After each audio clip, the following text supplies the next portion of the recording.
मैं बच्चों से पहले दिन बोलता हूँ 8 घंटे पढ़ो, 8 घंटे सो, 8 घंटे मौज मस्ती करो, तो आईएएस बन जाओगे। रिश्तेदार ऐसे ही पूछ लेते हैं कि कितनी सैलरी है, तो इसका क्या जवाब देना होता है?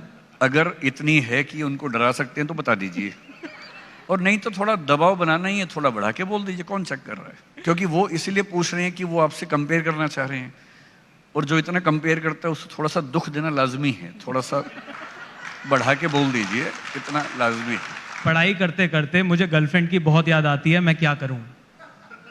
मिल लो। क्योंकि अगर आप उससे नहीं मिलेंगे तो याद में ज्यादा समय खराब करेंगे, और 2-4 बार मिल लेंगे तो मिलने की इच्छा वैसे भी कम हो जाएगी। आईएएस ऑफिसर्स जब आपसे मिलते हैं, वो आकर आपके पैर छूते हैं, तो आपको कितना पावरफुल लगता है? कभी कभी ऐसा नहीं लगता कि कभी कभी लगता है आप उन्हें भगवान है? कोई आईएएस मेरे पैर छुए, मैं अच्छा फील नहीं करता हूँ, मैं उनसे हाथ मिलाना पसंद करता हूँ। मेरा लास्ट क्वेश्चन है, ये जो बच्चों ने जो क्वेश्चन पूछे थे कि 3 गलतियां जो स्टूडेंट लाइफ में नहीं करनी चाहिए, मेरा भी फेवरेट क्वेश्चन है। पहली गलती, अपना प्रश्न किसी और का बता के नहीं पूछना चाहिए।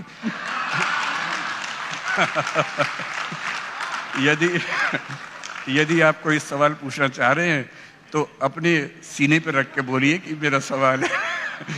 यानी कि छिप छिप के बंदूक क्यों चलानी है, खुल के चलाइए, ऐसा क्या है। विकास सर, लाइफ में ना प्रेशर बहुत है। मेरे ऊपर भी प्रेशर है। मेरे ऊपर प्रेशर इस बात का है सर कि जितने व्यूज आपके वीडियोस पर आते हैं, कम से कम उतना ही ट्रेंडिंग ये सेशन भी बने। तो सर, लेकिन आप आईएएस एस्पिरेंट्स को पढ़ाते हैं, वो कितना बड़ा प्रेशर है? क्योंकि बच्चों का भविष्य तो आपके हाथ में है ही, पर वो आईएएस के हैं तो देश का भविष्य भी इनके हाथ में है। वो कितना बड़ा प्रेशर है? मैं किसी का फ्यूचर बनाता हूँ, ये बहुत बड़ी गलतफहमी है अगर मैं ऐसा सोच लूँ तो। मैं तो पढ़ाता हूँ। उनमें से जिन बच्चों में मेहनत करने का जज्बा हो, इंटेलिजेंस का ठीक लेवल हो, मेहनत करते हैं, थोड़ा किस्मत का मामला भी होता है, तो वो आईएएस बन जाते हैं। लेकिन ये गलतफहमी मुझे एकदम नहीं है कि मैं देश का भविष्य बना रहा हूँ या मैं बच्चों को आईएएस बनाता हूँ। वो खुद बनते हैं, मैं तो सिर्फ इनेबलिंग तरीके से कुछ हेल्प उनकी करता हूँ, इतना ही है बस। और प्रेशर तो है ही, आप जो भी काम करते हैं आप पर प्रेशर है कि व्यूज़ अच्छे आएँ, मुझ पर प्रेशर है कि बच्चे जिस उम्मीद से मेरे पास आए हैं उन्हें वो ज़रूर मिल जाए, तो वो हम हैंडल करते हैं, डेफिनेटली कर लेते हैं। विकास सर, इस प्रेशर में पेरेंट्स का कितना प्रेशर है? क्योंकि लोग बच्चों पर प्रेशर की बात करते हैं, मैंने आपके ऊपर प्रेशर की बात कर ली। क्या आपको लगता है कि ये जो आईएएस की जो कोचिंग होती है उसमें कम से कम एक दिन, शायद लास्ट डे हो, पेरेंट्स की भी कोचिंग होनी चाहिए कि भाई इतने प्रेशर को कैसे हैंडल करना है, कम से कम रिजल्ट के बाद कैसे हैंडल करना है? मेरे ख्याल से पेरेंट्स की कोचिंग तो उसी दिन होनी चाहिए जब वो पेरेंट्स बनते हैं, और हमारे देश में बच्चों की कोचिंग से ज़्यादा ज़रूरी है पेरेंट्स की कोचिंग करना। मैं भी एक पेरेंट हूँ और मैं भी इस बात को समझता हूँ। एक अजीब सा भय बच्चों के मन में रहता है, और मेरे ख्याल से हमारे देश में कोटा में जो सुसाइड्स इतने सारे होते हैं, दिल्ली में तो क्योंकि बच्चे बड़ी उम्र के होते हैं, समझदार हो जाते हैं, लेकिन कोटा में तो बहुत छोटे बच्चे होते हैं।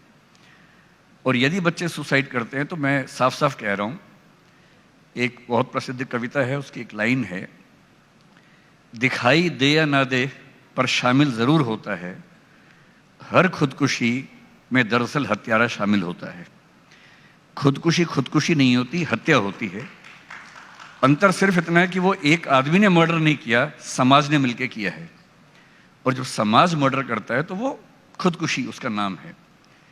और समाज एजेंट बनाता है पेरेंट्स को, और पेरेंट्स गलत नहीं होते हैं, पेरेंट्स पे अपना प्रेशर बहुत ज़्यादा है सोसाइटी का।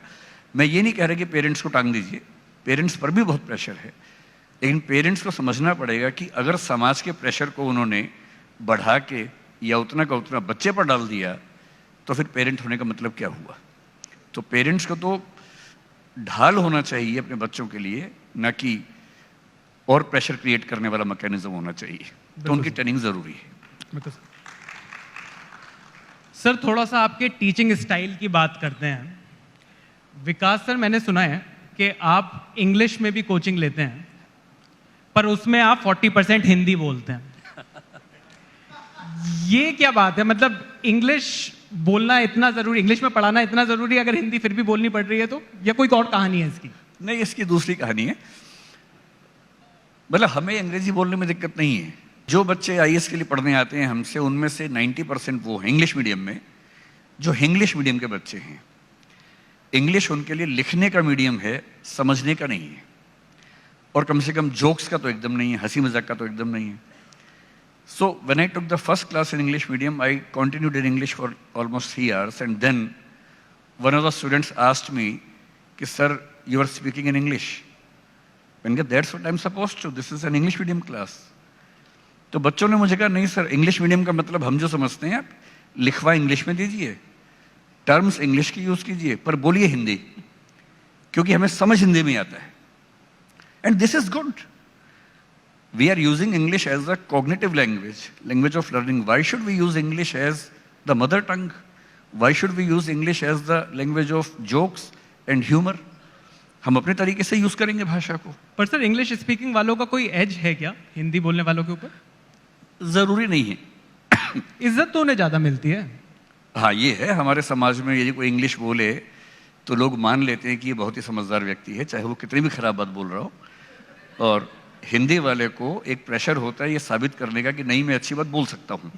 मैं आपको एग्जांपल देके समझाता हूँ। हम आईएएस के इंटरव्यूज जब लेते हैं, मॉक इंटरव्यूज, अगर किसी बच्चे की बैकग्राउंड में लिखा हो कि उसने इंग्लिश ऑनर्स किया, मास्टर्स इन इंग्लिश किया, हम प्रिज्यूम करते हैं कि बहुत समझदार बच्चा होगा।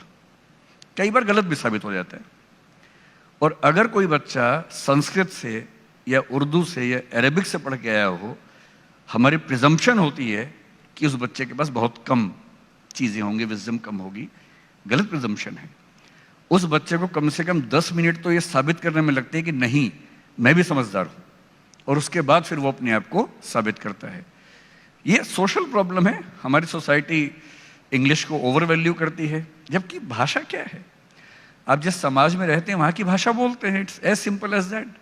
इंग्लैंड का बच्चा गधे से गधा बच्चा भी इंग्लिश बोलता है, लेकिन बात तो गधेपनी की करता है उसके बाद भी। और हिंदुस्तान का बच्चा, हिंदी बेल्ट का बच्चा हिंदी सीखेगा तो हिंदी में बात करेगा। समझदारी और भाषा कोई ऐसा नेसेसरी लिंक थोड़ा ना है कि समझदारी एक भाषा में ही आएगी, किसी में भी आ सकती है।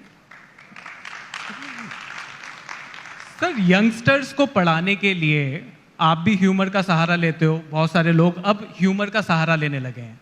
पहले तो सिर्फ लड़की को इंप्रेस करने के लिए ही सेंस ऑफ ह्यूमर का सहारा लेना पड़ता था, अब पढ़ाने के लिए भी लेना पड़ता है। जब मैं छोटा था, मैं हरियाणा से हूँ, तो जो बात आपने कही, हमारे स्कूल में कहावत थी लड़कों के बीच में कि अगर किसी लड़की को इम्प्रेस करना, उसे हंसाओ। और एक कथन चलता था, हंसी तो समझो फंसी।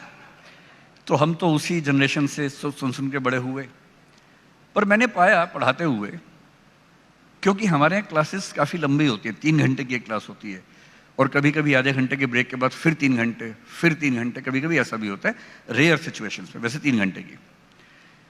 एक जनरल स्पैन ऑफ अटेंशन किसी इंडिविजुअल का 1 मिनट के आसपास होता है। बहुत एक्सटेंड करें तो एकेडमिक्स में 40 मिनट 50 मिनट का हो सकता है। इसलिए आप देखेंगे कि स्कूल्स में, कॉलेजेस में लेक्चर का जो ड्यूरेशन है that is 40 minutes 50 minutes on an average. हमें 3 घंटे पढ़ाना होता है। तो एक ज़रूरी चीज़ है कि बच्चों को बार बार रिफ्रेश करते रहें। रिफ्रेश का बटन तो है नहीं कंप्यूटर की तरह से अपने दबाए और रिफ्रेश हो गए। तो हमारा मैकेनिज्म है रिफ्रेश करने का कि हंसी मजाक करें, और मजाक के थ्रू उन बच्चों को वो ज़ोर से ठहाका मारें, थकान दूर हो जाए, फिर से बात शुरू कर दें। लेकिन इसमें 2 बातें ध्यान रखने की होती हैं। एक तो हंसी मजाक इतना ना हो कि मेन कंटेंट छूट जाए, ऐसा भी कई बार होता है। और दूसरा, सैडली हंसी मजाक करने की एक तमीज़ होती है जो कई लोग ध्यान नहीं रखते हैं। हंसी मजाक इसलिए नहीं होना चाहिए कि हम सोसाइटी के वल्नरेबल सेक्शंस को और वल्नरेबल बना दें। हमारा सारा ह्यूमर औरतों पे ही हो, हमारा सारा ह्यूमर कुछ जातियों पे हो, हमारा सारा ह्यूमर LGBT पे हो, थर्ड जेंडर पे हो, तो हम मजाक के माध्यम से समाज को और गंदा बनाते हैं, समाज को अच्छा नहीं बनाते। ह्यूमर ऐसा हो जो इंसान को और बेहतर इंसान बनाए और साथ में हंसा भी सके। सर कहते हैं कि आईएएस इंडिया की सबसे पावरफुल जॉब है। अब वही आईएएस ऑफिसर्स जब आपसे मिलते हैं, आपके स्टूडेंट्स जो पुराने, वो आकर आपके पैर छूते हैं, तो आपको कितना पावरफुल लगता है? कभी कभी ऐसा नहीं लगता कि कभी कभी लगता है आप उन्हें भगवान है, मतलब ऐसी वाली फीलिंग तो नहीं आती? पर्सनली मुझे बहुत बुरा लगता है कोई अगर मेरे पैर छूता है, तो कोई भी, सिर्फ मेरा बेटा है, मैं चाहता हूं कि मेरे पैर छुए, मेरे ना छुए सबके छूता रहे। इसलिए नहीं कि मुझे बहुत अच्छा लगता है कोई मेरे पैर छुए, इसलिए कि उसको ये आदत रहे कि झुकना सीखना है। सिर्फ इसलिए मैं अपने पेरेंट्स के, अपने बड़ों के पैर जरूर छूता हूं। मुझे इस बात में बहुत आस्था नहीं है कि आशीर्वाद मिलने से बहुत कुछ होता है जीवन में। मैं बहुत ही साइंटिफिक माइंड का आदमी हूं और मुझे बहुत संदेह होता है बातों पे। मैं बहुत जल्दी भरोसा नहीं करता हूं।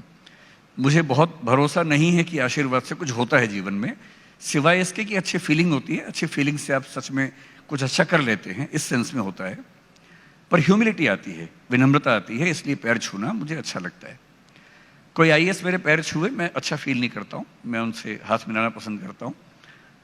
लेकिन हाँ, कभी कभी ये तो लगता ही है कि ऐसे ताकतवर लोग मुझे जानते हैं, पर शायद मुझे साल 2 साल में एक आध बार किसी बहुत छोटे मोटे काम के लिए किसी की हेल्प लेनी पड़ती है, वो भी अपने काम के लिए नहीं, किसी जेन्युइन रीज़न से, तो काम हो जाते हैं। मतलब कोई काम ऐसा नहीं होता कि मैं कोई काम चाहूँ और ना हो पाए, पर मैं चाहता नहीं, जरूरत नहीं पड़ती। तो सिर्फ आईएएस बनने में ही पावर नहीं है, आईएएस बनाने में भी पावर है।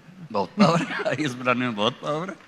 सर, अब मेरे पास कुछ स्टूडेंट्स के सवाल हैं, थोड़े से नालायकी के लगे तो आप बिल्कुल ये मत समझिएगा कि ये मैंने लिखे हैं, ये स्टूडेंट्स के ही हैं। पहला सवाल है सर, रट्टा लगाने का टैलेंट आईएएस क्रैक करने के लिए कितना जरूरी है? बहुत थोड़ा सा, ज्यादा नहीं। कुछ बातें तो आपको रटनी ही पड़ती हैं, कुछ भी आप मीडिया में वहां भी रटना पड़ता होगा कुछ बातें।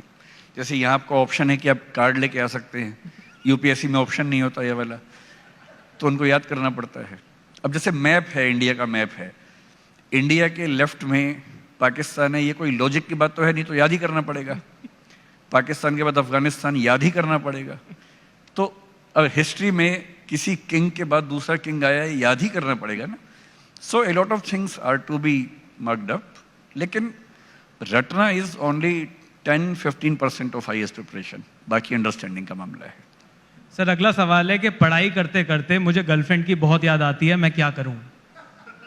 मिल लो क्योंकि अगर आप उससे नहीं मिलेंगे तो याद में ज्यादा समय खराब करेंगे, और 2-4 बार मिल लेंगे तो मिलने की इच्छा वैसे भी कम हो जाएगी, फिर आप पढ़ाई करेंगे। And this is not only about the girlfriends, this is also about the boyfriends. It's a gender neutral statement. क्योंकि ज्यादा याद इसलिए आ रही है कि कम मिले हैं। फैमिलियरिटी ब्रीड्स कंटेम्प्ट, बहुत सामान्य सा नियम है। 10-20 बार मिल लीजिए, फिर कम मिलेंगे। मनी डजंट मैटर, ये लाइफ में कितना पैसा कमाने के बाद कहा जा सकता है? देखिए, 2 तरह के लोग हैं। एक बड़ी प्रसिद्ध कहावत है, संत किसको बोलते हैं। तो मैंने एक स्टेटमेंट पढ़ी थी कहीं कि संत वो नहीं है जो दुनिया के कंपटीशन से हार जाता है, संत वो है जो दुनिया के हर कंपटीशन में जीत सकता है, पर उसमें एंटर करने से पहले ही उसको पता है कि इसमें जीत के भी कुछ हासिल नहीं होने वाला। जैसे एक फेमस स्टेटमेंट है कि चूहों की दौड़ में सबसे इंटरेस्टिंग है कि जीतने वाला भी चूहा ही होता है।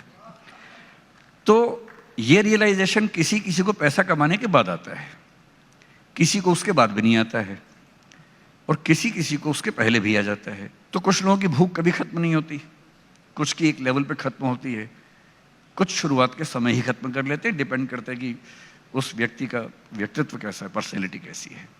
अगर अभी ये सवाल मुझ पर टारगेटेड था तो मैं अपने बारे में जवाब दूं। बताइए सर। मैं अब जनरली पैसे के लिए काम नहीं करता हूं, लेकिन जैसे 3 इडियट्स में एक डायलॉग है, एक लेवल के बाद आप कुछ भी करते हैं तो पैसा आ ही जाता है, लेकिन मैं पैसे के लिए अब काम नहीं करता हूं। मेरा मोटिवेशन अब वो नहीं रहता। मेरा मोटिवेशन कुछ अलग किस्म का है, जिसमें पैसा बड़ा फैक्टर नहीं है। But yes, I am a successful person, तो मेरे पास कोई कमी नहीं है। मैं अपने परिवार का भरण पोषण जीवन भर कर सकता हूँ, कोई चिंता की बात नहीं है, इसलिए मैं कह पा रहा हूँ ये बात। और इससे पहले कहना बेवकूफ़ी भी है। जब तक आप इतना न कमा लें कि आप खुद का पेट भर सकें, परिवार को सम्मान की ज़िंदगी दिलवा सकें, उसके पहले ये कहना कि पैसा नहीं चाहिए एक बेवकूफ़ी भी है। या तो संत हो जाइए, और यदि सांसारिक जीवन जी रहे हैं तो ठीक से निभाइए उसको। फिर सर कई बार ना रिश्तेदार ऐसे ही पूछ लेते हैं कि कितनी सैलरी है, तो इसका क्या जवाब देना होता है? अगर इतनी है कि उनको डरा सकते हैं तो बता दीजिए, अगर इतनी नहीं है तो बताइए कि वो पैकेज है और इतना तो हर महीने मिलता है, बाकी बोनस वगैरह अलग से मिलता है। घुमा फिरा के बोल दीजिए, और नहीं तो थोड़ा दबाव बनाना ही है, थोड़ा बढ़ा के बोल दीजिए, कौन चेक कर रहा है? क्योंकि वो इसलिए पूछ रहे हैं कि वो आपसे कंपेयर करना चाह रहे हैं, और जो इतना कंपेयर करता है उसको थोड़ा सा दुख देना लाजमी है। थोड़ा सा बढ़ा के बोल दीजिए, इतना लाजमी है। एक क्वेश्चन है सर कि ओवर कॉन्फिडेंस और अंडर कॉन्फिडेंस में क्या ज्यादा खतरनाक है? अगर आप किसी पावरफुल पोजीशन पे हैं तो ओवर कॉन्फिडेंस ज़्यादा खतरनाक है, क्योंकि अगर पाकिस्तान का पीएम ओवर कॉन्फिडेंस में बम फेंक दे भारत पे तो फिर पूरे पाकिस्तान के लिए घातक हो जाएगा। लेकिन यदि आप नॉर्मल लेवल पे हैं तो अंडर कॉन्फिडेंस ठीक है। हाँ, उस केस में अंडर कॉन्फिडेंस ज़्यादा घातक है, पावरफुल पोजीशन पे हैं तो ओवर कॉन्फिडेंस ज़्यादा घातक हो जाएगा। सर इसमें मेरा लास्ट क्वेश्चन है, ये जो बच्चों ने जो क्वेश्चन पूछे थे कि 3 गलतियां जो स्टूडेंट लाइफ में नहीं करनी चाहिए, मेरा भी फेवरेट क्वेश्चन है। पहली गलती, अपना प्रश्न किसी और का बता के नहीं पूछना चाहिए।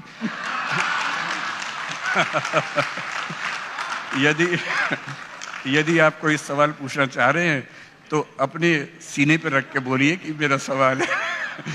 यानी कि छिप के बंदूक क्यों चलानी है, खुल के चलाइए, ऐसा क्या है? मेरा ख्याल है कि बच्चों को ये समझना चाहिए कि वो इंसान हैं, रोबोट नहीं है, मशीन नहीं है। इतना पढ़ना है, रात दिन पढ़ना है, वो सब नाटक करने की ज़रूरत नहीं है। ज़िंदगी इतनी मुश्किल है नहीं जितनी हम बना देते हैं। मैं बच्चों से पहले दिन बोलता हूँ, 8 घंटे पढ़ो, 8 घंटे सो, 8 घंटे मौज मस्ती करो तो आईएएस बन जाओगे, इससे ज़्यादा मत पढ़ो। दूसरा, केवल किताबें मत पढ़ो, ज़िंदगी को भी पढ़ो, दोस्तों को भी पढ़ो, आसपास के समाज को भी पढ़ो। सप्ताह में 1 फिल्म ज़रूर देखो, दिन में 1 घंटा अपने दोस्तों से गप्पें ज़रूर मारो। किसी अच्छे टॉपिक पे हो तो बढ़िया, वरना बिचिंग करो, कुछ भी करो, पर बातचीत करो, ताकि बात करने का शऊर भी सीखो, सोशल स्किल्स भी सीखो। और ये ज़िंदगी जीनी है, आईएएस बनना should be A part of life, it should not be life.